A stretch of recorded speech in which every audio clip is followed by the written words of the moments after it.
Welcome to Dub Life Diaries, the podcast where passion meets the open road. I'm Joe Person, your host, and also a lifelong dubber. Buckle up, because this ride is just beginning.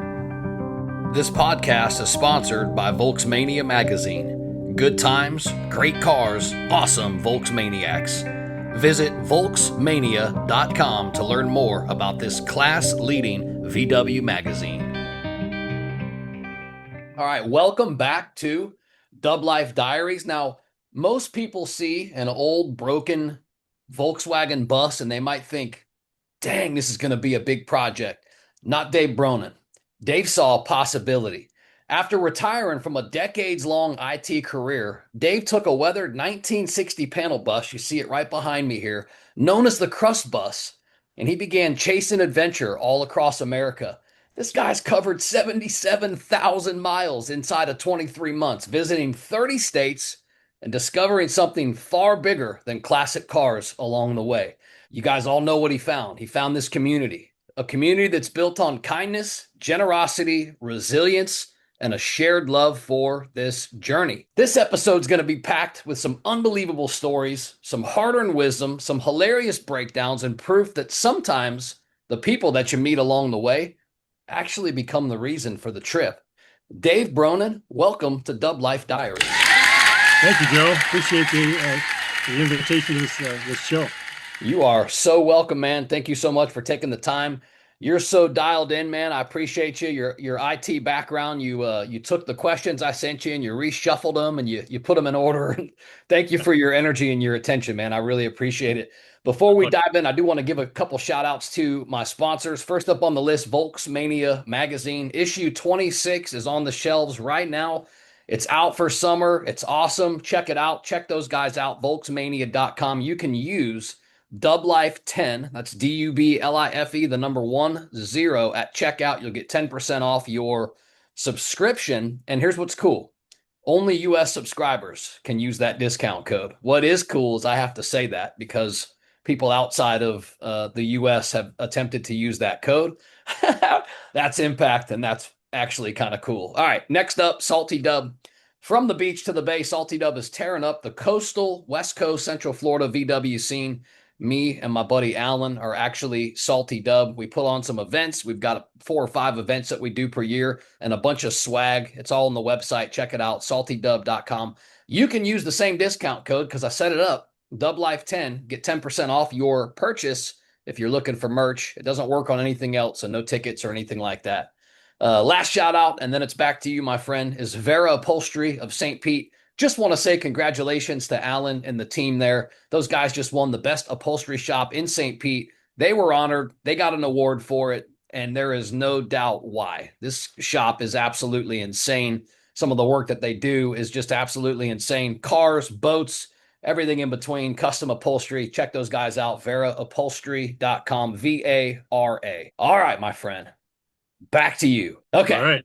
Let's get started, man. So for people who are new possibly to your journey, even though it's going to be kind of hard because you're pretty ingrained in the scene already, let's talk about you, man. Who is Dave Broenen for those who are new to the journey? I'm a guy that likes to drive an old bus around the country. That's the most kind of relevant answer. But yes, you touched on it a little bit. You know, I come from an IT background. I used to work at a company called Cisco Systems.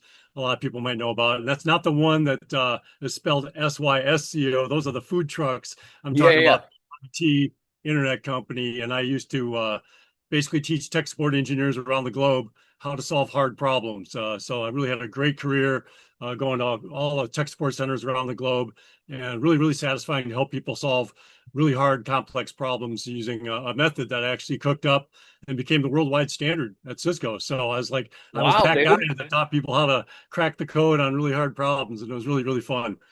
It sounds like it, man. Yeah, that's pretty awesome. Volkswagens too, because you got to do some troubleshooting along the way. You absolutely do. So let's go back through your past real quick. Now, your dad and your brothers, they all drove Volkswagens. What was it like for you growing up in that environment? Well, it was just having kind of the car passion in my family was really satisfying. That plus the willingness to kind of work on your own rigs. Now, my dad had a Volkswagen before I was even born. And then later on, there was a point where my parents got divorced, and my dad was living on very little money because his money was being channeled in different directions, as you Sure. might imagine, after the divorce. So he just living on a shoestring. He got another Volkswagen. He got a Beetle.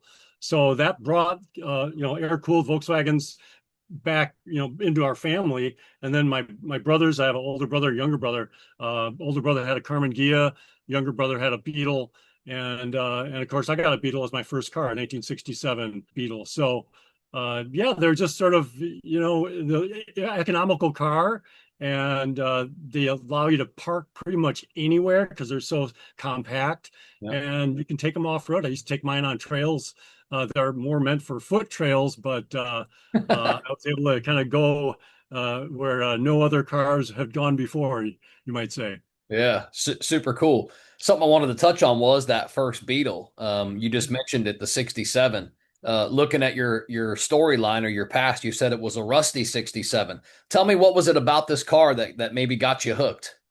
Yeah, so well, really, it was more, touching back on that concept of being economical. I had a couple $100 to spend for my first car, and I'd shopped for different vehicles, but really kept coming back to Volkswagens. And there's a guy who was a handyman, and he had a 67 Beetle. He kind of used as his handyman vehicle or truck.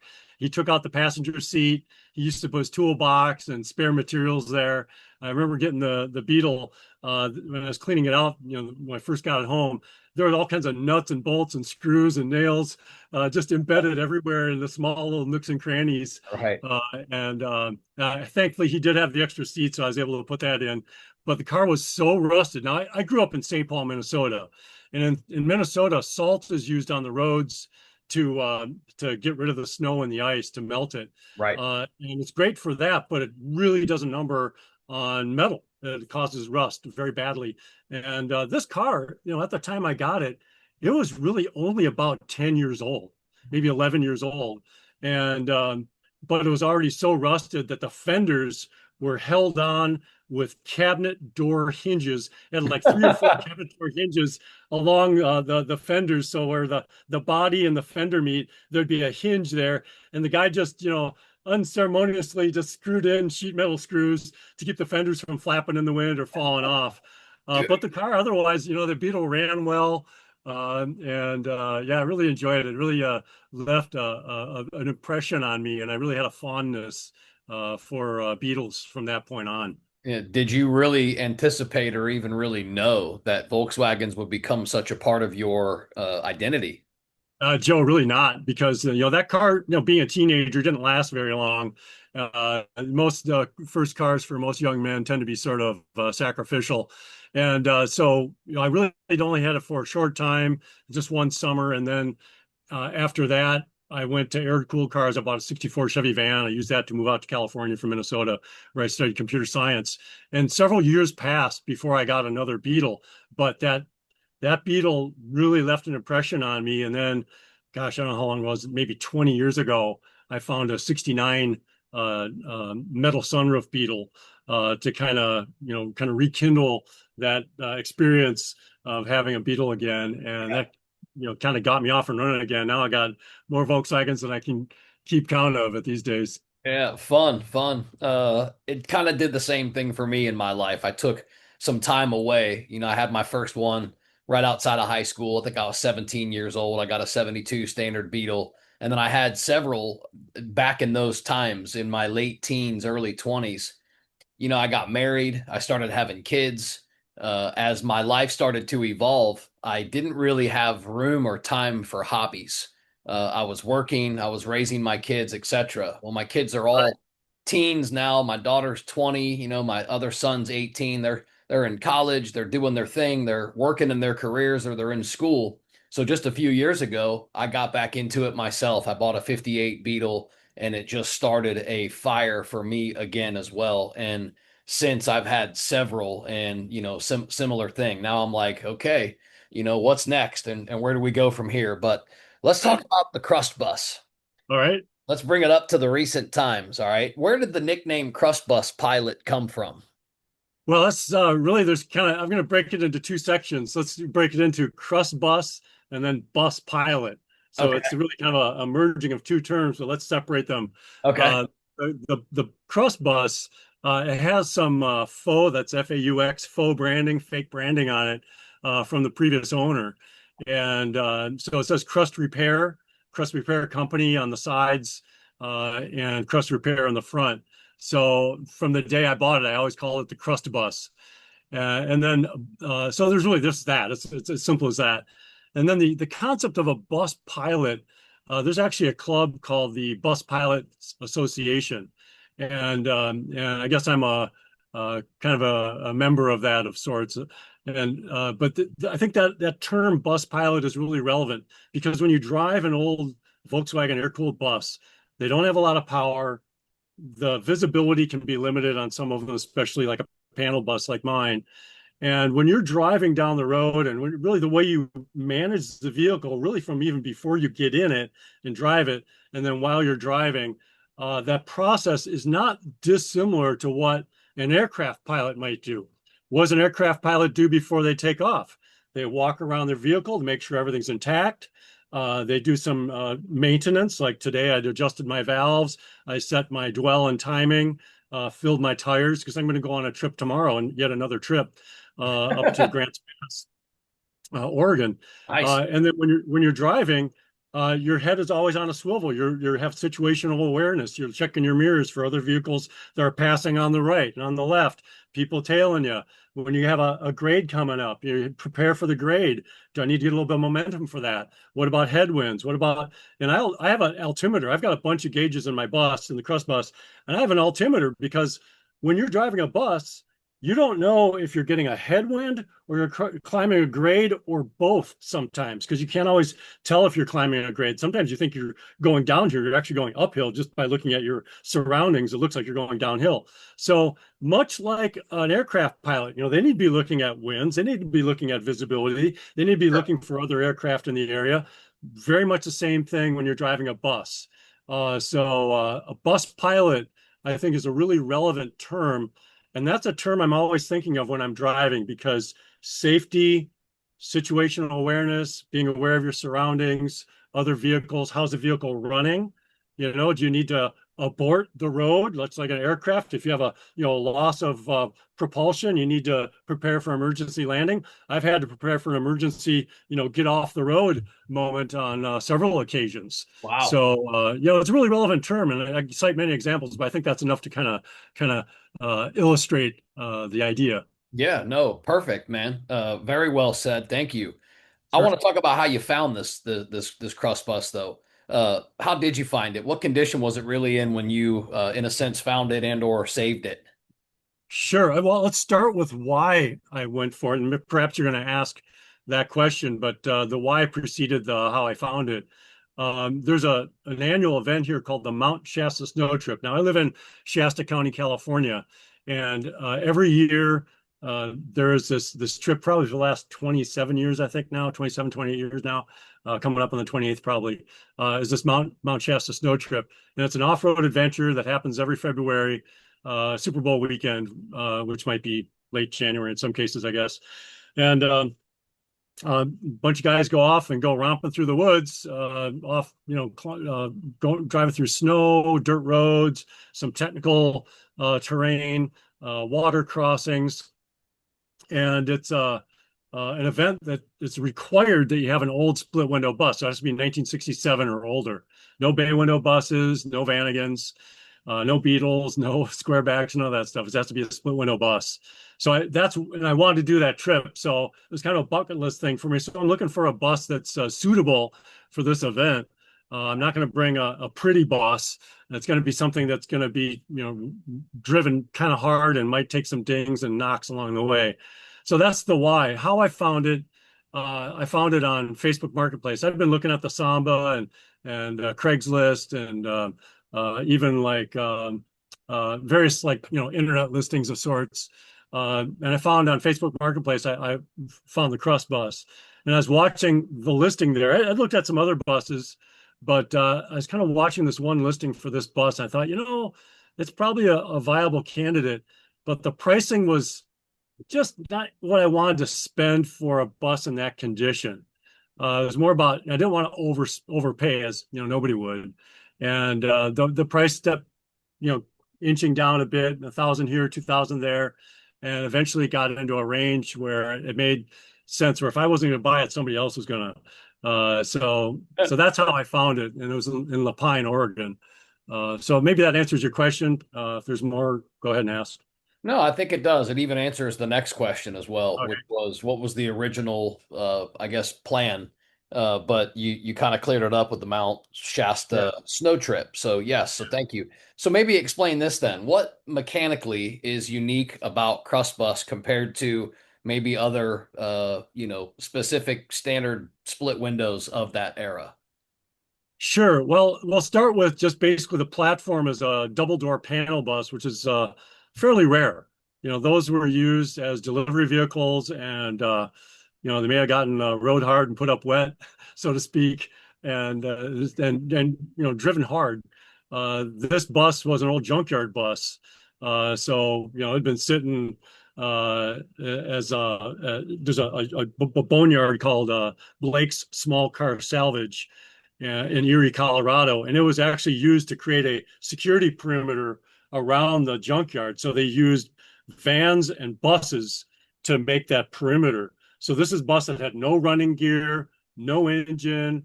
It has vehicles sitting on top of it at different times. It was filled Wow. with transaxles and transmissions. So it was in really rough shape when it was rescued by this guy Billy. I think his last name is Billy Toomey, and he and another guy rescued, if my memory serves me right, 42 buses out of that boneyard. Dude. So it was, it had been resurrected. It could have gone to the crusher. So this bus is living another life.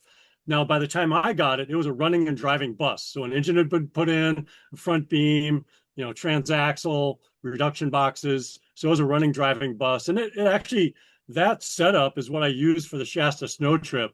I just got things dialed in as well as I could. It was a single port 1600 engine. Now, before I bought it, it actually had an interior in it. There was sort of a camper interior. It was a custom thing done. It kind of looked like a wooden cabin inside. It had wood paneling, kind of like shiplap style paneling. It had a wood burning stove. It had it actually had a pop top on it, like I call it a turret top. So it's a pretty much a square, a small rectangle pop top that had been put on it. It wasn't original to the bus by any stretch.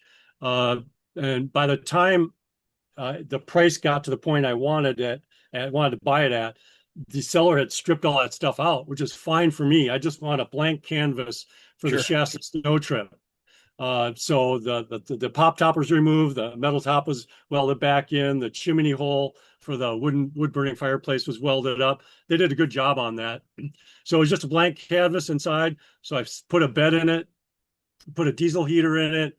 I equipped it with solar. I had a rack on it already. I put a light bar on it, CB radio, some gauges and things, oil temperature, oil pressure, tachometer, that kind of stuff. And it was pretty serviceable bus when I got it. But then as time went on, with every trip, I'd think about what else do I need? What else do I want to do to it? And I've gone through several engines. Maybe we'll get into that at some point. But I'll pause there. I think that might answer your question. But if it didn't, let me know. It did. It did. It was great. Thank you. My Sure. next question is just about the engine. You said you went through several. What is your ultimate setup now after logging all these miles? Yeah. I'll call you a serious road tripper. So, Right. what would be this, in your opinion, the ultimate engine setup for somebody that's going to log these kind of miles? Yeah, that's highly relevant. The engine it first came with, as I mentioned, was a single port 1600. It was kind of a tired engine. And I remember asking the seller because it had no tack in it and the speedometer didn't work when I got it. So it really had very little in the way of working gauges. Um, uh, so I asked him, what speed do you drive this at? And this is my first split window bus. I'd had bay window buses, but my first split bus, so I'm really a newbie to it. And he said, oh, I drive like, 60, 65. And I thought, man, that's a little bit fast because it has reduction boxes and so on. He says, oh, it had a later transaxle in it, so it's geared higher. So I thought, all right. So I drove that sucker 65, 67. Every once in a while, I'd be up to 70. Uh, and I had a tack in there that I didn't realize it, but the old tack I had in there used to have an old Datsun 510 back in the 80s. It was a little, plastic cheap tack. I think I probably got on out of the J.C. Whitney catalog, and it didn't register accurately. So I actually thought my engine wasn't spinning that fast. 3,800, 3,850 RPMs, maybe 3,900. So it's not perfect, but still manageable, right? I drove cross country like that. Now the engine that I had in the snow trip, it actually at 1600, it got the main bearings got really beat because we were climbing a 1,700-foot grade one night on the snow trip, and I didn't know it. I knew I'd lost at least one, maybe two cylinders, and we're just chugging up this grade. And I'm in first gear, pedal to the metal, just hammering it, just trying to keep it going, keep it from Oh, stopping. And I'm with three other people, three other buses, and we're on the radio. And they said, "Okay, Dave Broenen, we'll wait for you, and you get ahead of us, and you just keep that thing going." Then we get up to a plateau, and it's going better. We went downhill, and I got to the other side. I realized with the electronic points that I had in there, cylinder number one and two, they were cold. I got started looking, tearing into the engine, trying to figure out what's going on. But cylinders three and four, they were blazing hot. So one side of the engine was doing all the work, and the other side was just, relaxing, so to yeah. speak. So the bearings took a beating from one side. So my oil pressure was low. I had internal bleeding. So that was the end of that engine. I built another engine, which was a 1600 dual port with an angle 90 cam, single carb. So it was a 34 pick three. And, um, and that's what I drove cross country with the same transaxle, the same reduction boxes. And again, I was driving that thing, with that tack that was registering wrong, and I was just hauling ass across the country. So that engine was called Glitter Bomb. There's a whole story how it got that name. I don't know if we're gonna have time for it, but it was nicknamed that by some guys I was talking to, and when I was first building that engine, I was kind of having trouble with the break-in process, and I thought there might be a problem. And they asked, "Hey, is there glitter in the oil?" And so that kind of where it got the name. But I did three or two additional top-end builds on that engine. So the original heads went bad. And then I had cylinder three cratered when my timing shifted due to the electronic points. The magnet carrier shifted by 9 degrees. It advanced by 9 degrees when I was coming back from buses by the bridge a couple years ago. And then and I did another top end build after that. So and I switched to an engine called the Ripper. And that engine was an 1835 with dual carbs. It was the first time I went to dual carbs. That was a great build. But again, now I went to a proper tack. I have a 94T tack in there, and I realized, holy crap, I've been spinning this engine like 4,500 RPM cross country, and I didn't know it until I got this other proper tack in there. dang. So now I'm kind of cooling it. And I'm driving more about 4,000 RPM. Uh, and I lost I sucked a valve or I broke a valve on cylinder two coming back from Texas last January on New Year's Day, and then a couple months ago cylinder four valve broke. So that was the end of that engine, and that now gets to really the answer that you're looking for. What's the ideal build? But through this process, I'm iteratively learning what's the most durable build, what's the most going to give me optimum power and optimum gearing. So after my the last engine, the Ripper, as I call it, the 1835, it literally grenaded on me. The exhaust valve from cylinder four, it actually hammered around inside the cylinder. It busted through the cylinder and it blew out the top of the case while I was driving it. Thankfully, I was just 7 miles from home. Wow. And I didn't even hear that, any racket going on. The first time I lost a valve on New Year's Day, I was coming back from Texas with Gary Alexander and those guys. I'd been out there visiting with them.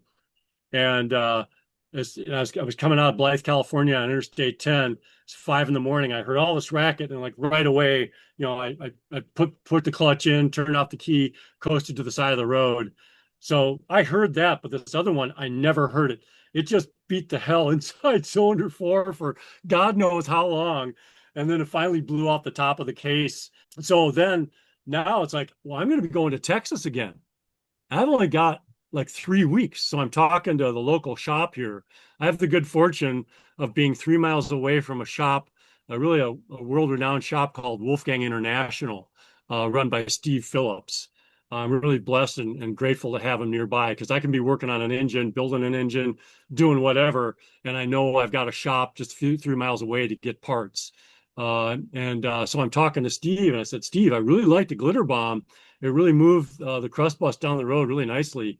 And we're talking. He said, well, Dave, for a little bit more money, you could build a 2007. And for me, money wasn't the issue. It was really, I just want to build the right engine. Right. And I said, Steve, that's your signature engine. Now, Wolfgang International has literally built and sold thousands of the 2007. So it's a 90.5 by bore by 78 crank. So it's a mild stroker, kind of a medium grade stroker, and with Panchito heads, bigger valves, dual carbs, some Weber clones, so they're MP HPMXs. And I said, Steve, if you can have that engine done in time for me to go to Texas and meet up with Gary Alexander again, I'll hire you to build that engine. And good on him. He got that engine built. And then I got a Freeway Flyer transaxle. So for the people that want the technical details, it's a 388 ring with an 82 fourth. So it's a pretty tall fourth gear. I call it a 5-speed transaxle with no fourth gear. So the step from third to fourth is a little bit tall.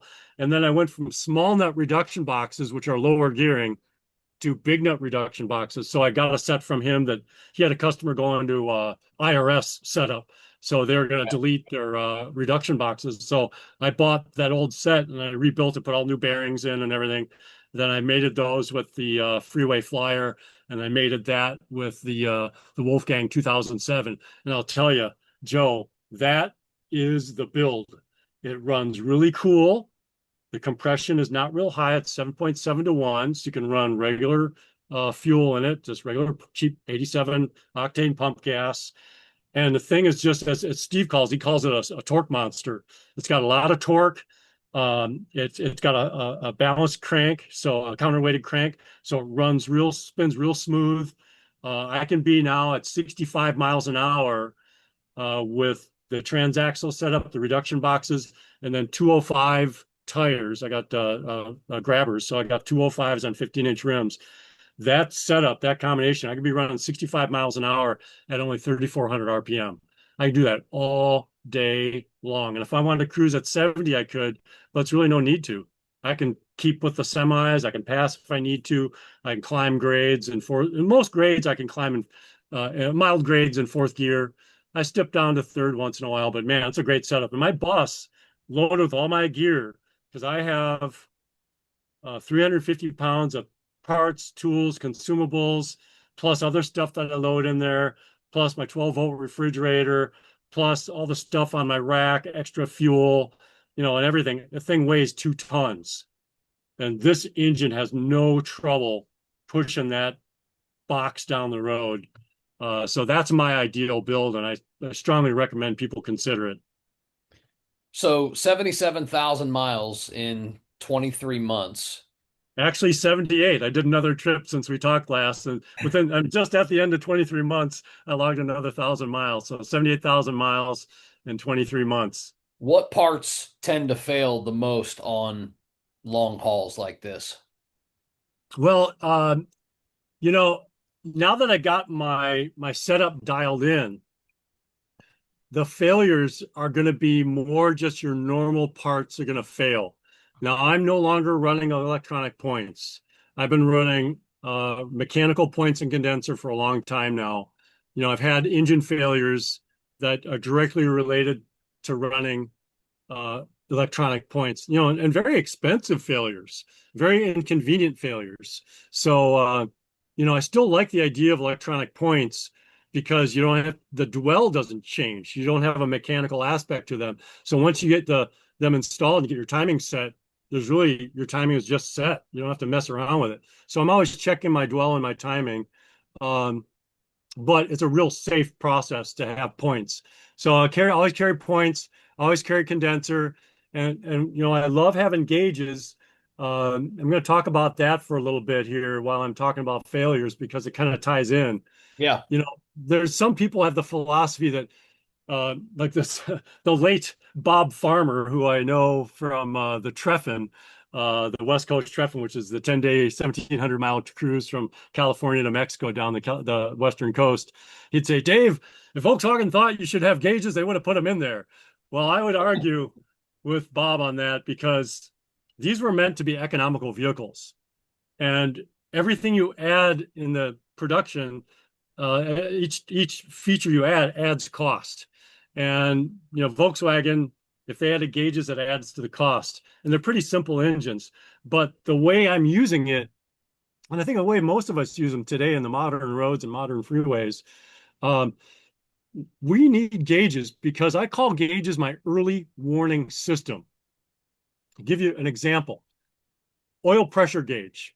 I have oil pressure and oil temperature. Those are really good gauges to have.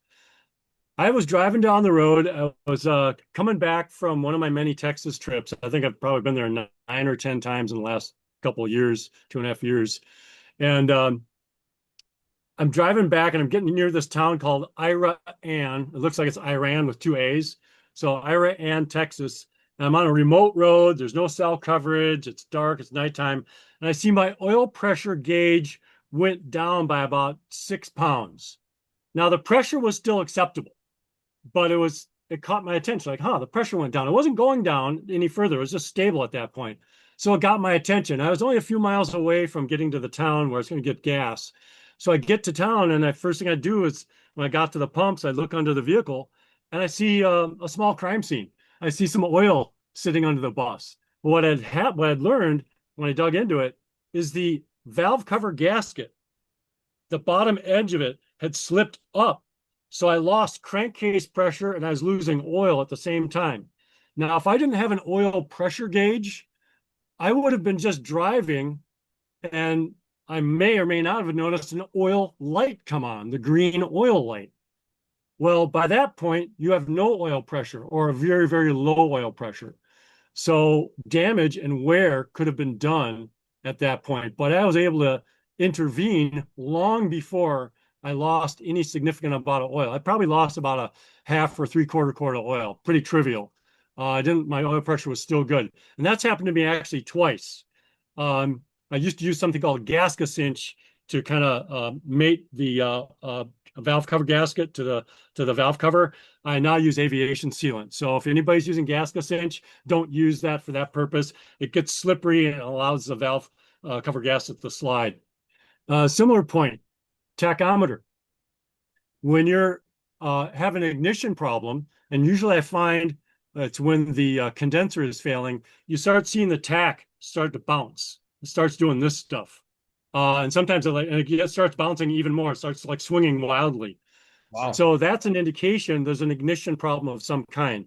It could be the points are mechanically failing. I've actually had them start self-destructing on me, but usually it's the condenser that's failing. So points, condenser, going back to the parts that fail, fan belt, those are a lot of the biggies that essential things to carry. I always carry a bunch of oil with me, gear oil as well. You lose those things, you consume those things over time. And then I carry parts. You might lug nuts and things of that nature that either I've never lost lug nuts, but I've run into people that lose them all the time. So I got extra lug nuts. So I think that's it. And of course, cables, throttle cable, clutch cable, things of that nature. I'm probably forgetting some stuff, but those are some of the biggies. But Jumper cable. say it again. Jumper cables. Jumper cables, yeah, definitely anything. A jumper pack, jumper cable. I carry two jumper packs. One that I charge up, another one that you can actually charge off a low battery. It has some capacitors in it. They're like fast release capacitors. So that's one you don't have to pre-charge it. I carry all kinds of redundancy. So I could go on, and I carry extra oil filter because I have an external oil filter. I also carry an extra oil line where if I want to basically bypass my external oil cooler and my extra oil filter, if I have a catastrophic failure there, I could just, kind of shunt it back, my full flow system back to the engine, and that way at least I can just get by with the inbuilt standard oil cooler that's in the fan shroud.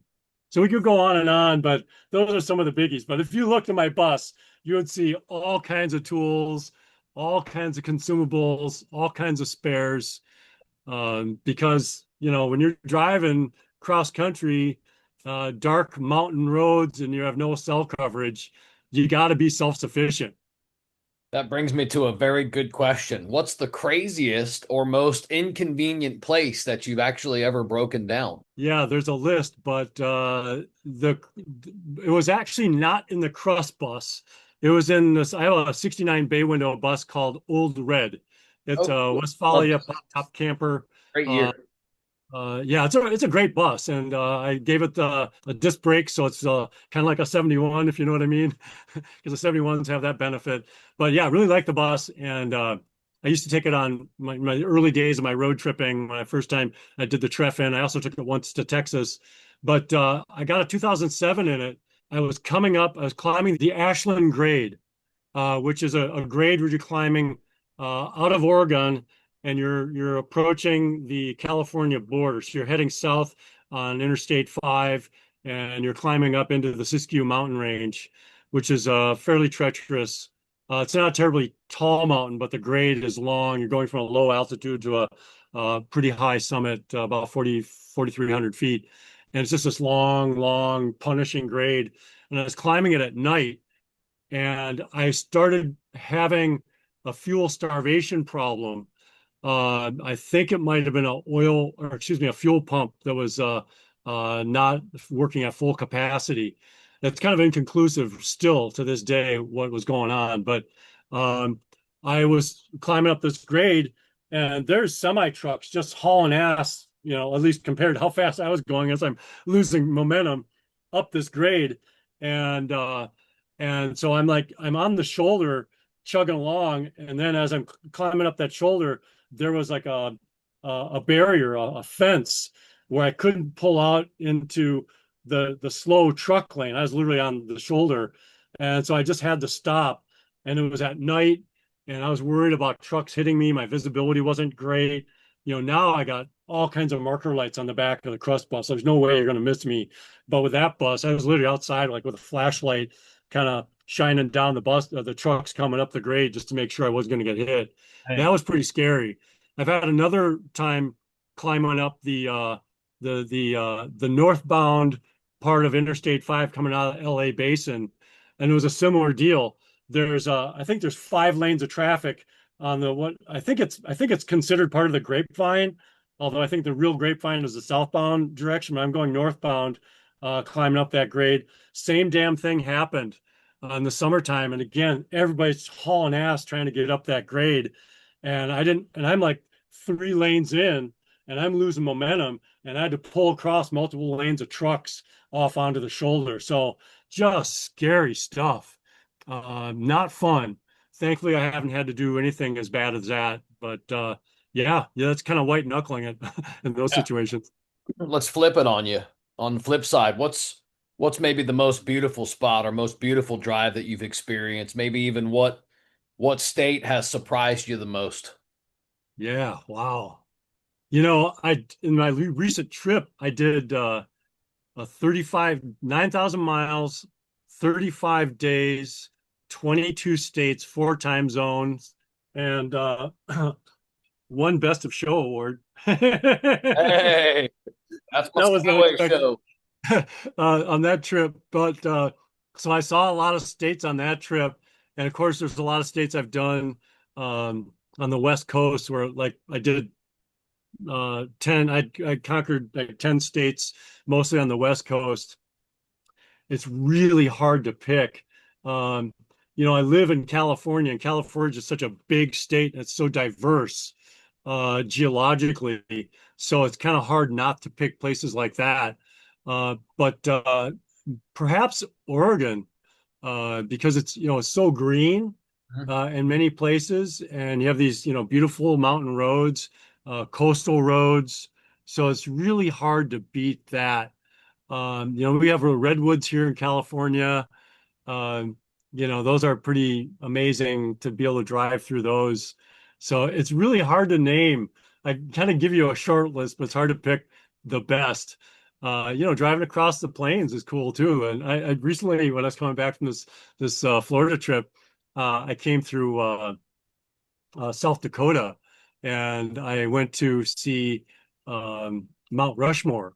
And the Oh, drive to see I Mount saw those Rushmore, pictures. I saw those pictures. Sick. yeah, as you're going to Mount Rushmore is really spectacular. Yeah, and then when you're leaving, there's a spot where, and a lot of people who have been to Mount Rushmore will know it. As you're leaving and you're going like considering kind of westerly, there's a spot where you can see a profile of Washington, and they have a little spot where you can pull off there, and it's really prominent. So it's the scale of it is still pretty big, even though it's kind of high and far away. And that really, I remember seeing that when I was a kid. Our family did a trip, and we were in a station wagon, back, it was like 53 years ago. I was a little kid. Wow. And I remember seeing that same site, and just it was seared in my memory. So when I was leaving there on my way to get back to California, I saw it again, and it's like, oh my God, it just blew me away. So, it's going to be these little snapshots that come to mind when you ask me that question. So cool, man. Thanks for sharing that for sure. Sure. I ask people that have that drive vintage buses that you utilize them the way that you do. Does driving a vintage bus actually force you to slow down and maybe experience life a little bit differently? Yeah, it absolutely does, and that's true of buses and Beetles and probably any vintage car. The challenge with a split bus, I'll compare it to a bay window or a Vanagon, is the split buses. And if I'm not super tall, but I'm tall-ish. I'm 6 foot tall, and so when I'm sitting in the bus, I'm literally only really looking out the top 2 inches of the windshield. And so my field of view is kind of capped along the top. So I have to really be really intentional about, looking down below that visor that the bus has built into it for that fresh air intake, and then the side windows. So I have to be really intentional. But you're stopping more often. I have a tank that's I can almost get 11 gallons of gas in it if I fill it all the way up to the neck if it was empty. The fuel economy isn't that efficient. So I'm stopping every probably 2.5, 3 hours. So you're going to be able to stop and kind of get out and see things. And Right. I'm bus camping along the way. So I'll be stopping at places. I never stay at hotels, by the way. I never want to leave my bus alone because I have a lot of valuable things in it Sure. and personal possessions and things.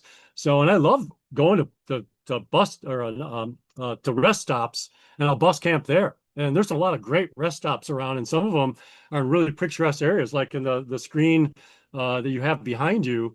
That's in the Dragoon rest stop on Interstate 10, and I think it's in Arizona. Um, I think it's like east. I think it's east of Arizona before you drop down into that Phoenix, Arizona, before you drop down in the lower altitudes. And that's a beautiful spot. There's beautiful rock formations all around you. So yeah, you have to stop periodically and you get to see things. But in a split window bus, you definitely have to stop to look out the window. But I'll tell you, man, the scenery, seeing our country, we are so blessed to live in this great country that's so diverse and got so many great people in it, so many great places to go. I really love it. Fantastic. Well said. I have traveled the country as well. A lot of driving. I've got a 38-foot bumper pole camper, and I've got a Nissan Envy. We've had a Nissan Envy in my family since 2012. It's my second one, so I got another one in 2021 when they stopped making them. But it's been, I haven't done it in a vintage bus, but I've done it in a Nissan Envy, and the headwinds in the plains, you know, I'm in the grades. towing I lived in Colorado Springs for 9 years, towing a 38-foot camper through the mountains, through the divide, through Kansas, through the headwinds, depending on which direction you're going. I, Right. I got a lot of experience, man, on the road, and I certainly understand where you're coming from. We are absolutely blessed to be, free and living in such a diverse and cool place that really, man, just in a few hours, the terrain and everything can change so much. Yeah. So, I have some similar experiences, although not driving in a classic Volkswagen. But back to you. Well, let me just add one thing to Yeah, kind of please go ahead. I used to travel the globe when I was working in my career. I go to tech support centers all around the globe. India, Sydney, Australia, Mexico City, Belgium. I've been to the UK. I've been to Moscow, Brussels, Belgium. I mentioned that already. All around the US, um, um, Krakow, Poland, Colombia, Mexico. I've seen many, many places, so it gives me perspective, and it's really hard to beat this country. A lot of great places in the world, don't get me wrong, but yeah, so I speak from experience and just feel real grateful to see all the places I see. So anyway, back to the questions. No, Just want to cool. interject that. Thanks for sharing that. Makes me feel even better about, what we see and what we're able to experience here in the US. So very cool. The KRUST bus has become, kind of almost a public figure, I would say, across the Volkswagen community. At what moment did you start to realize that maybe this was happening for the KRUST bus? So, it'd be when I'd be in my travels and somebody would say, "Oh, hey, Crust Bus, I've seen that before." We did And that. We did that at Skyway this year. We were like, "Oh my God, that dude's here!" So yeah, yeah, it was pretty cool. yeah, it's not a trivial thing to see the Crust Bus in Florida because I'm all the way on the West Coast here. Right, But right. yeah, it's as I was the miles started accumulating, and I made my trips to Texas, and I did the West Coast Treffen, and so I've been to Washington State, Oregon, California, Nevada, Idaho, Utah, and then along the south, Arizona, New Mexico, Texas, and once did Arkansas. So those are the states I'd done before I did this big, Florida trip recently. And but yeah, I'd just be, I'd done so many trips to Texas, and I go to different events in Texas. Yeah. Um, I'd be, Gary Alexander, and you might be familiar with the YouTube channel called VW Life. I first met him doing one of these events, a spring event, where he would invite his viewers and subscribers to go on a cruise with him. So that's where I first met him, and we became quick friends after that. And then I just go out and go to other events that he's attending, and he usually does an October event, a November event, a December event, which are generally more private. And then there's the March one that he does that's more public. So I'm going to these various events in Texas, and so at these different venues in that area, yeah, people would recognize the bus, they'd recognize me. And I don't post everything I do on Facebook. Um, I'm too busy, doing stuff. And so I maybe post a quarter or a third of what I'm doing. I think But I other do, people do though. yeah, and that helps a lot. I'm Yeah. grateful for that because I just it's a time commitment, as editing things and just taking that time to put some photos together and write something. It's a time commitment, and I really just want to enjoy the time with my friends and my road trip and devote my time more to creating more experiences Yeah. and devote less time to trying to publish stuff. So I Yeah. am grateful for what people publish. And I'm grateful for you for, having the interest and wanting to interview me about my adventures in the Crust Bus. So, but Yeah. yeah, that's really how the Crust Bus, in my mind, started. It's like, wow, it's taken on a life of its own because people are, hey, the Crust Bus. And I was coming back from one of my Texas trips, and actually, I think I was coming back from Buses by the Bridge last January, and I'm coming up Interstate 5, and I'm getting close to Gilroy, California, where I'm going to cut off on a highway called 152, and I'm going to go visit family in Gilroy, California. So I'm getting kind of in Central California, mid-state, and I get a text message, a Facebook message from a guy saying, "Hey, Dave, I just saw you cruising north on Interstate 10 and in the Interstate 5 in the Crust Bus," and it's like, and I kind of wrote back kind of tongue in cheek. I wasn't sure who it was. I didn't know if we were Facebook friends or not because there's a lot of people that have friended me, through my travels.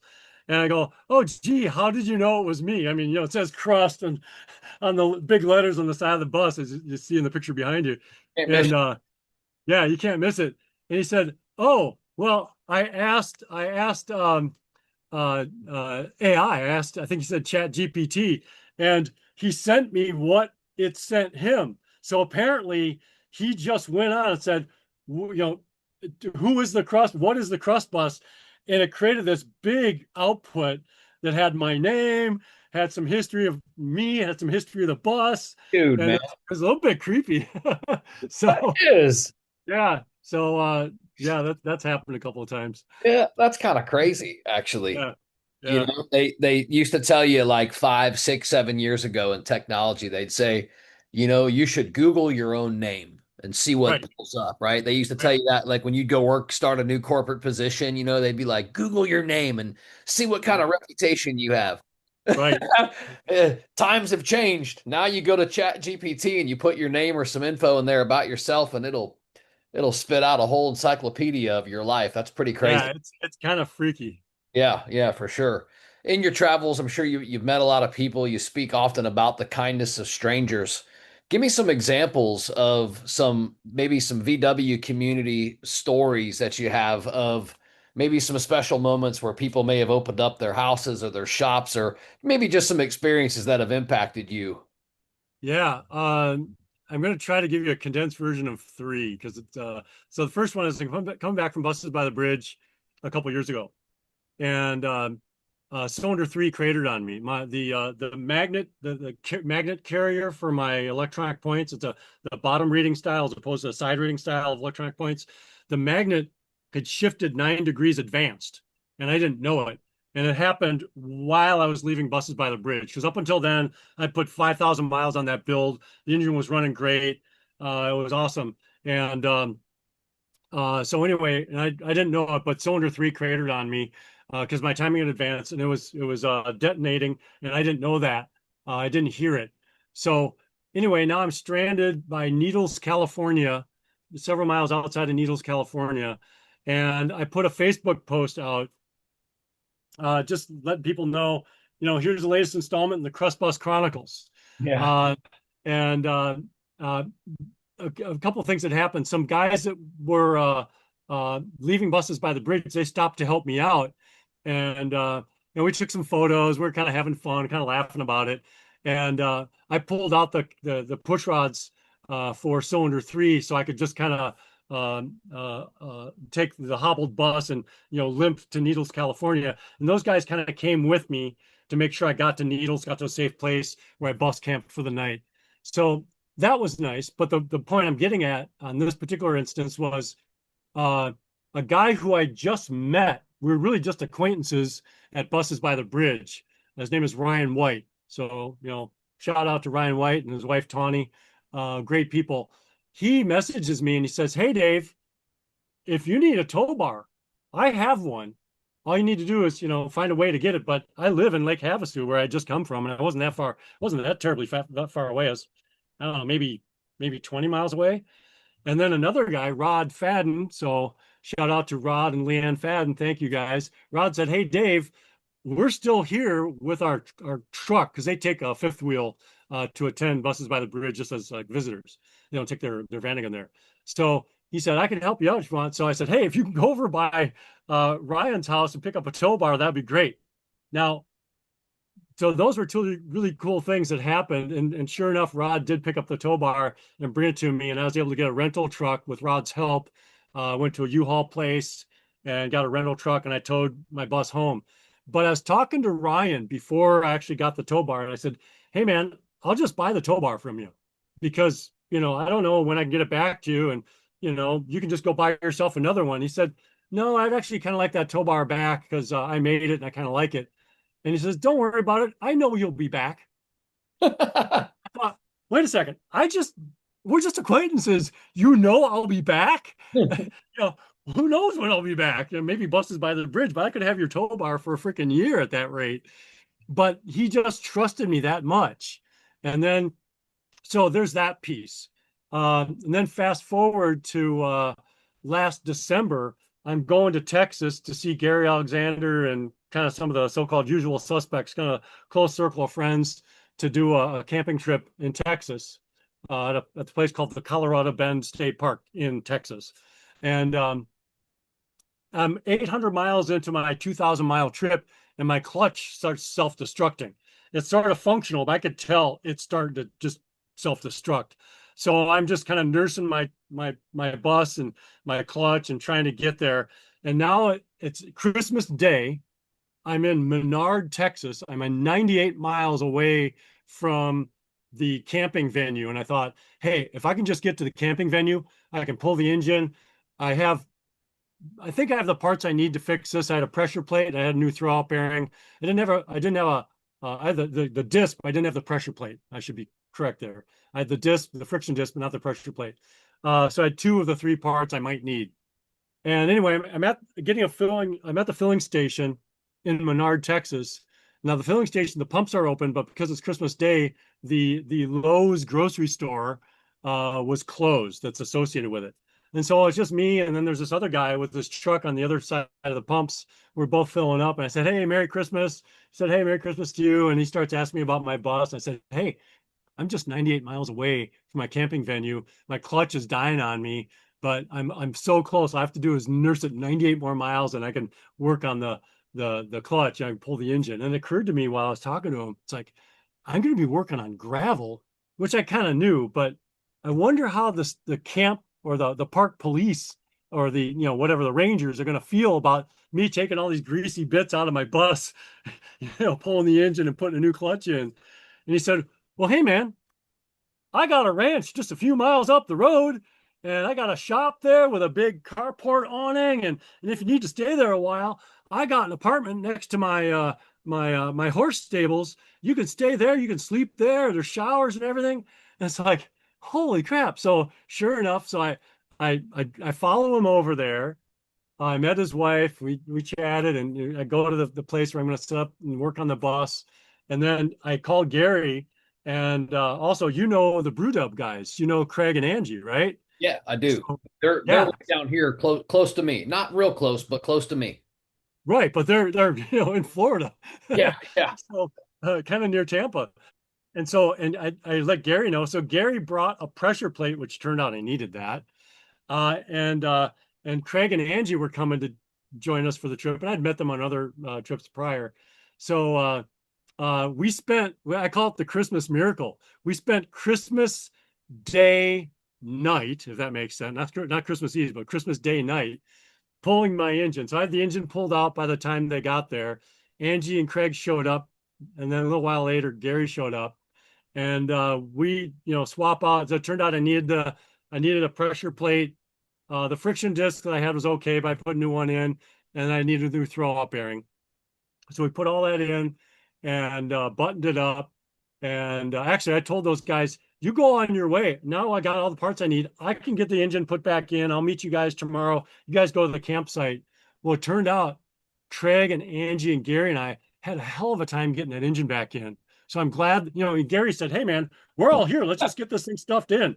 yeah. Right. So we all wrestled with it. I've done this lots of times on my own.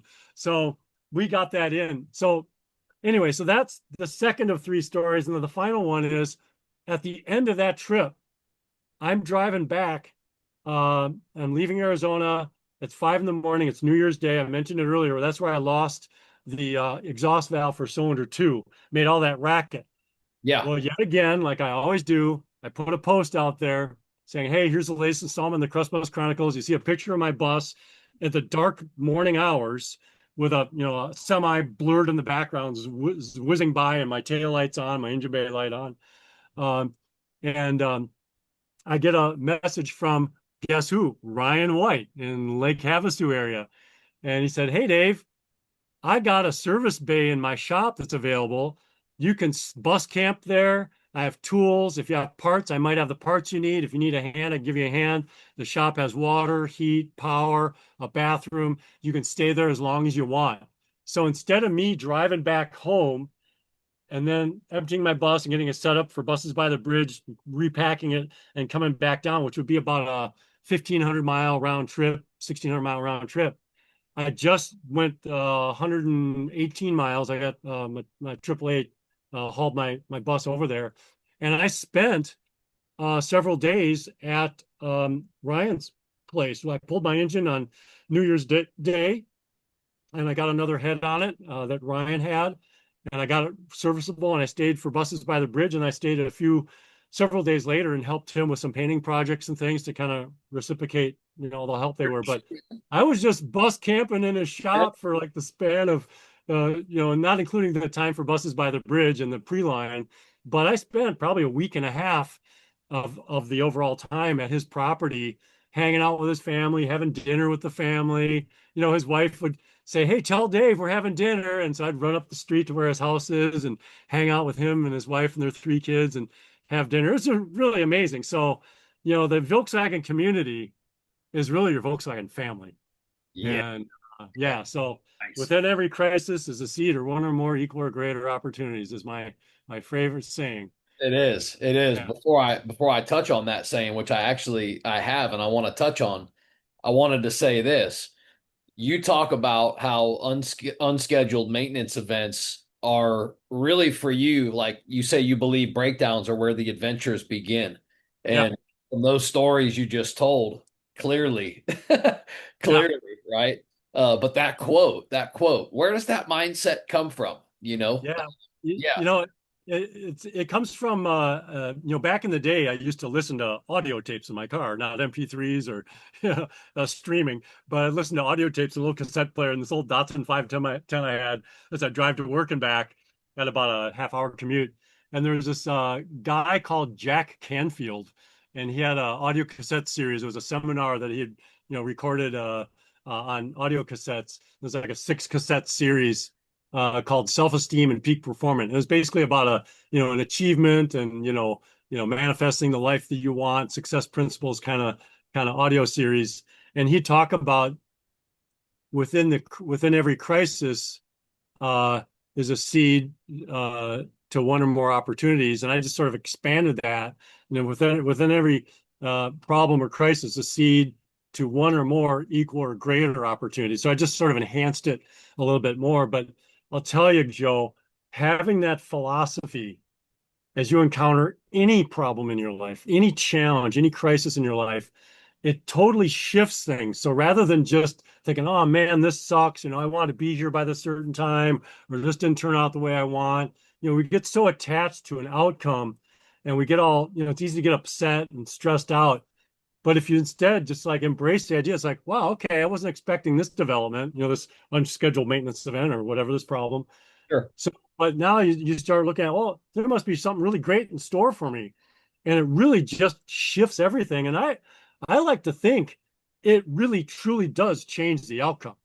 And when I look at all the blessings and all the great fortune that I've had as a result of the challenges and problems that I've had in my life in general, as well as the unscheduled maintenance events in my Volkswagens, it I cannot think of any example where it hasn't proven to be true.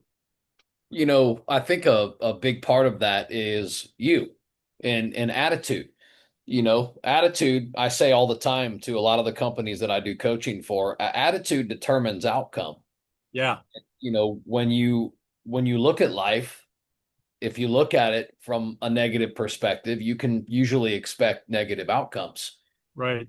When you take, lemons and turn them into lemonade, or you take negative situations and turn them into things positive, you've got a positive attitude. Your Yeah, attitude determines that positive outcome. So, it's interesting across, different educational backgrounds and, different experiences through life. It doesn't matter. It's still your attitude is your attitude, regardless, right? yeah. Why What's the saying? Your attitude determines your altitude. Yeah, no, Yeah, absolutely. That is a saying. Why do yeah, you think people though nowadays are so quick to panic when life might just, kind of become a little bit inconvenient or, maybe a little rough or tough? yeah. It depends on who they associate with, Yeah, okay. what input that they digest. So, manage your input, folks. It makes a big difference. It does. It does. Why do you think VWs old imperfect VWs connect emotionally so well? Or yeah, why do you think they connect with people the way they do, even more than modern cars ever could or ever will? Yeah. It's hard not to love the humble Volkswagen. You know, they're even back in the day when they were a really common car, uh, they they didn't have a lot of power. They really didn't have a lot of sex appeal. They didn't have a lot of, whizzy features. They weren't fast. And frankly, even though the engineering is pretty cool, compared to other cars, they really weren't that reliable, right? Unless you maintain them really, really well, Right. according to, the manual.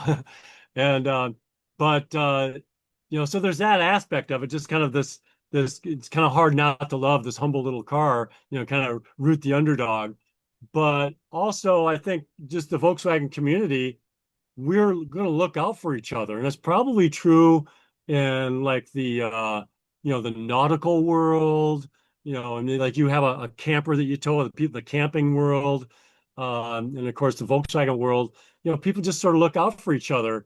And we have empathy for those that have a breakdown and unscheduled maintenance event, as I like to call it. And I even see that with people that are not necessarily Volkswagen people. I had this occasion. I was coming through. I think I might have been in Texas, and I was going from one major road to another road. But to make the transition, I had to take kind of like a surface road. And it was daytime, and I'm cruising down this little surface road, and something caught my eye. And it's like, oh, that's one of those rubber wheel chucks that Harbor Freight sells, like the molded rubber one that has like the little handle on the back. Little And triangle. yeah, it's a little triangle, and Yeah, I I've seen already them had on a the few road. of them. Sorry. I've seen them on the road before. Yeah, and I already have a few of them, but it's like I could always use another one, right? So, Right. I wasn't going that fast, so I stop, I turn around, and I pull back, and I just pulled up. Let's say it's right here, and I pulled up, and I pulled up to it, and as I'm getting out the door, I look in my rearview mirror. I was only there for a moment, right? I just stopped, and I just get ready to get out, look in my mirror. There's already a white pickup truck behind me, and the guy's like, "Hey, man, you okay?" So it wasn't even the Volkswagen community, but it was people in general have that, that they're willing to, look out for the lesser vehicle on the road, which is that humble Volkswagen. Yeah, But the Volkswagen community itself, you just take that and, kick it up several notches. sure. So the phrase drive your bus. That's a phrase that resonates pretty deeply with folks, even people like you just said that might not even own a Volkswagen. Why do you think that is? Yeah, are you referring to my hashtag drive your bus? Yeah. Yeah. Uh, and drive your VW for those that don't have buses. It kind of goes back to some of the other things we were talking about, the opportunities that come from that. You could have a vehicle that's a show car, and you keep it in your garage and you polish it. You take it out once in a while for a Sunday drive or take it to shows, and that's fine. Um, but I love the idea of having something that you can drive and not be afraid for it to get a little ding or a little scratch or a little, rock chip or something of that nature. And the KRUST Bus is certainly that vehicle. Now it really hasn't taken any meaningful damage since I got it. I've taken on some pretty ambitious drives, but driving your bus, it's the gateway to adventure. It's the doorway to friendships and adventure, and just all these great priceless memories that you're going to build and these relationships that you're going to foster. It's like I was telling you about Ryan White. He lent me a tow bar, and then a year later he's opening up his shop to me, and I'm hanging out with him as a family. And each contact you have with somebody, because I was driving my bus, Right. allows me to cement that friendship and deepen that friendship even more.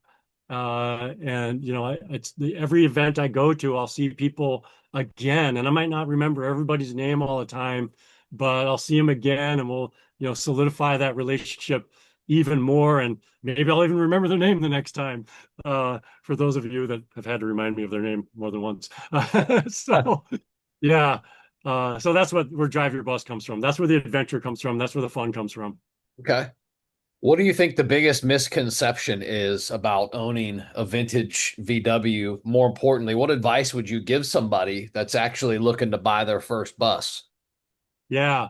I think the misconception, I think, would be the folks that have, kind of a rosy illusion about, oh, how, I mean, it is great, how great it's going to be. And I know how great it is, but they don't have that realistic element. They think, oh, I'll get a bus and I'll go on all these adventures. But you have to be prepared for the unscheduled maintenance events. You have to be prepared to do some work. From time to time, I'll ask myself, kind of in my mind, I'll tally up the amount of hours I spent driving my bus versus the amount of hours I spent working on it. And I really don't know what the ratio is. It's not exactly a 1 to 1, 1 hour of work for 1 hour of driving and enjoying it. But there's a fair amount of work that put into to driving it. So there's that kind of you have to be realistic, I think is the kind of the idea behind it. But I still recommend it because you're going to meet some great people, be part of a great community, and you could have other cars. You could have think very often people have these really swanky, Maseratis, Lamborghinis, Bugattis, Porsches, and so on. They're great vehicles, but I'll tell you, the amount of smiles you get, hand waving, thumbs up, horn toots, people that talk to you at gas stations. I've had people invite me to their house at gas stations. I Like a nice, as in, don't I know think it if was I should go with you or think this is weird. yeah. Well, this one particular couple I met, I think it was in Alabama on my Florida trip, my recent Florida trip, and this guy drove. They were like a minivan or an SUV, and there was an older guy talking to me, and his wife's in the car, and they were actually like I think they were Mennonites. The lady was wearing like a black little head, thing, little beanie bonnet, and but really, really nice people. And they said, "Hey, come on over to our house. You can bus camp there and come over and visit." And I said, "I'm on a road trip. I have a schedule, but thank you." And the lady said, "I'll make you catfish." And I said, oh man, now you're throwing down the hammer. So, but we exchanged numbers, and I would not be shy about messaging them and saying, hey, I'll stop by and say hi. So having a Volkswagen opens the doors to those things because people will talk to you. Right, right. And yeah, you can make those connections. Yeah. So somebody out there listening, maybe they're terrified to take their first big road trip. You've got all this experience with big road trips. Yeah. What advice do you have for them? Yeah. Well, start with smaller trips, and then get used to doing the maintenance things. When you start driving long enough where you have to do valve adjustments and oil changes, those are longer trips. For some people, just doing a 400 mile round trip is a big trip, and I'm going to do one coming up. For me, it's a short trip. It's just like a little excursion up to Grants Pass, Oregon, and back. But I'll be climbing a big, Siskiyou mountain grade up, and then the Ashland grade coming back. Um, but be prepared to do the maintenance work, kind of cut your teeth on that, get used to adjusting your valves, changing your oil, setting your dwell and timing, adjusting your brakes. It's another thing you need to be prepared to do. And if you have just drum brakes all the way around, you got to do it on all four wheels. Just get used to doing those things. And as you start with the shorter trips, you can start extending them. Get used to how hot your engine gets, in the summertime. Is your engine getting real hot? If you can't touch your dipstick when you're checking your oil, your engine's getting kind of hot. I encourage people to get gauges. Some people call them whir gauges. I call them data, early warning systems. So if you have your gauges, then you can know how your vehicle's performing on those longer trips. Around town, not so much of a big deal. The longer trips, you're going to be challenging your vehicle and your engine. And so if you have oil temperature, oil pressure, ideally a tach, maybe a head temp gauge. I have a wideband gauge on mine, so I know what my air fuel mixture is, so I can get my jetting dialed in. That's probably more than what most people need, but I really like having oil temp, oil pressure, and a tach. Those would be like my minimums. And Uh, then you have some feedback, so you can know if it's safe to go on a longer trip or not before it's too late, before you blow up an engine. So I'm in, gosh, where was I? Panhandle of Texas. It's pretty far north as you can go before Yeah. you are right out of the state. And I pull over to get gas with my 38-foot bumper pole camper. And I look back at the driver or the passenger side back wheel. It's a double axle trailer, and the center of it's just glowing red hot. I'm like, uh-oh. Surely that can't be good, right? I don't know how long it's been going like that Yeah. for. So I pull over into the KOA and I call, a camper person to come and, mechanic come look at it. He's got to replace the whole freaking axle. He said I was about to, spin the wheel off and, cause a Right. huge, big to do. It took several days. It was $3,000. It was crazy. But here's my point. He told me about this temperature gauge that would Oh, communicate with me that not only would monitor my air pressure but would also tell me the temperature of my wheels and yeah. so I knew if my wheels started getting hot, like, dude, there's an issue, pull over.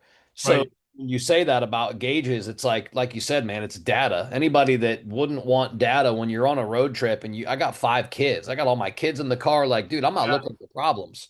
I'm looking for Right. solutions. That's a So good. yeah, I like that. I stand with you on that. Good stuff though. Yeah. Good advice too. Tell Yeah. me this: what's left on your bucket list? You've done so much. You've been all over the place. Is there anything left that you haven't tackled? Is there any type of a dream road trip that you have that you haven't planned or haven't done yet? Sure. Well, I mean, bucket list wise, kind of the first thing that comes to mind is it'd be kind of cool to touch on all the 48 lower 48 states and maybe even hit Alaska. So far, I've done 38 states with the KRUST bus. Some of them are just little excursions where I just take a detour and clip the corner of Colorado to say I've checked that off the list, but I haven't like really done Colorado on my bus. So there's that. Um, as far as other trips, I've done Moab in the KRUST bus, which is an off-road event, the Lynn Ottinger Moab trip. I've done the 100 miles at 10K, which is not a very well-known event, but it's, a high altitude cruise. Um, I've done the Treffen multiple times. I like going to these longer road trips. So I'd like to go to Florida again. I think I'd like to do the No Do show Oh hell, and yes. Great one. the Dubs over the Skyway Bridge. Hey, buddy, that's my show. Heck yeah, bring it on again. We'd love to Yeah, have you. salty Dubs. Woo! Yeah, Uh, that's April every year. So yeah. So, and then I get to see friends and family along the way on that trip. So really, and then there's sort of a milestone I want to get. I didn't start out with this goal to, cruise across the country in the Crust Bus. I really just wanted this bus for this Mount Shasta snow trip, and then one thing led to another, and I really, I got the bus dialed in for as my road trip bus. It's not the most comfortable bus. My bay window, my 69 bay window, is way more comfortable. But I just love the Crust Bus, and of course everybody recognizes it. yeah, But I kind of want to get now that I'm at 78,000 miles in 23 months. I'm kind of aiming for 100,000 miles by the end of this calendar year. wow, Uh, at this rate, I'm basically logging about 40,000 miles a year. So that'd be kind of cool just to kind of hit that 100,000 mile threshold in a fairly, short time span. yeah. Um, yeah, so that's kind of what's on my mind. But I'll tell you, as far as the build itself, I love that build. So I'm happy to just kind of go anywhere at this point. I don't really stress about it. I wouldn't mind going to New England and seeing it in the fall, maybe. That'd be kind of Wow. fun. Yeah, Yeah. beautiful. Awesome, man. Years from now, when you look back at the legacy of Dave Broenen, Crust Bus, the whole vibe, what do you hope people remember most about you? It's pretty simple, I think. It gets down to humanity. And through this process of going on these road trips, this thing that really stands out for me is just the friendship and the love and the camaraderie that you get with meeting and seeing and visiting and troubleshooting, Mhm. solving problems, unscheduled maintenance events with folks along the way. It just, especially in this trip that I did to Florida, where I first met you and many other people, I had so much fun and built such, great contacts, great friendships. I got to spend a lot more time with Craig and Angie. They were kind enough to let me bus camp at their house, and we had some really nice visits together, separate from shows. Um, and Dan Kilbride, who's my bus brother, because his bus was pulled out of the same boneyard as mine, and we were actually in the same batch of four. Yeah, But it's really, I you noticed know, that. it's I don't want to make it about me, but I guess, you do ask the question. I want people to feel like I treated them with dignity and respect and kindness and generosity. And I try to spread that. I want people to feel welcome in my company. So, if anybody, sees me on the road, you run into me, you see me drive by, or you see me at a gas station, you see me at an event, don't be shy about coming up and saying hi. I'll be happy to meet you, exchange a few words, and and enjoy some friendship and some camaraderie. And we may or may not ever see each other again, but you never know. And I didn't know if I'd see Craig and Angie again, and now we're great friends.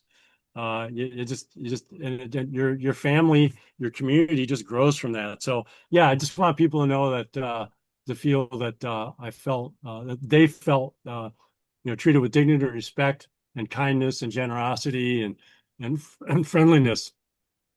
You're an awesome guy, man. You're an awesome guy. Thanks, Jim. I could tell from your energy from the first time that I met you in person. A great guy. I'm pleased that you came onto the show. Thank you so much. Last question I've got for you, and then I'm going to let you get on your way this evening. Describe the Volkswagen community for me in just one word. I mean, community is I think really captures the essence of it, because it is a community. And what are the elements of a community? Is it Yeah. people look out for each other, they support each other, they support each other, they love each other, they give each other a lending hand, a helping hand. Yeah, so it's community. Okay, man. Community is a community. It's a family. I can dig it. I can dig it. Like I said, man, thank you so much.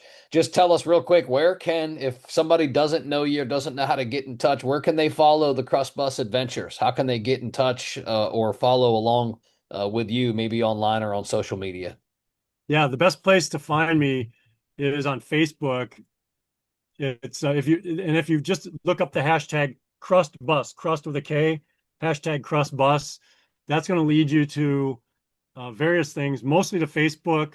There have been I've been interviewed some other times, and that hashtag will probably take you to some, like a YouTube video or two. So that's the best way. But you can find me on Facebook under my name, Dave Broenen. But just look up KRUST Bus, and that'll take you there. It'll take you to some Instagram stuff. The guy that bought the bus from, his name is Jake Callahan, and he also has posted some things. So you'll see some stuff that he posted as well under the same hashtag. So just be discerning and know, okay, was it Dave Broenen that posted that, or was it Jacob Callahan? But Okay. most of the stuff you'll see is the stuff that I posted. Okay. Do you have a final message for the Volkswagen community? Drive your bus. Drive your Go- bus, go on adventures and make new friends. Yeah, what I learned from you and from your adventures is that exactly. Go drive your bus. Stop waiting for perfect. Yeah, yeah, absolutely. And that's a wrap for this episode of Dub Life Diaries. Thanks for riding along with us and diving into these incredible stories of the people in the dubs that drive their dreams. If you love today's episode, don't forget to subscribe or hit that follow button so you never miss an adventure. Do you have a story to tell or know somebody else who's living the dub life? Awesome! Reach out to us. You can find us on all socials at Dub Life Diaries, or shoot me an email. I'm not hard to find. dublifediaries@gmail.com.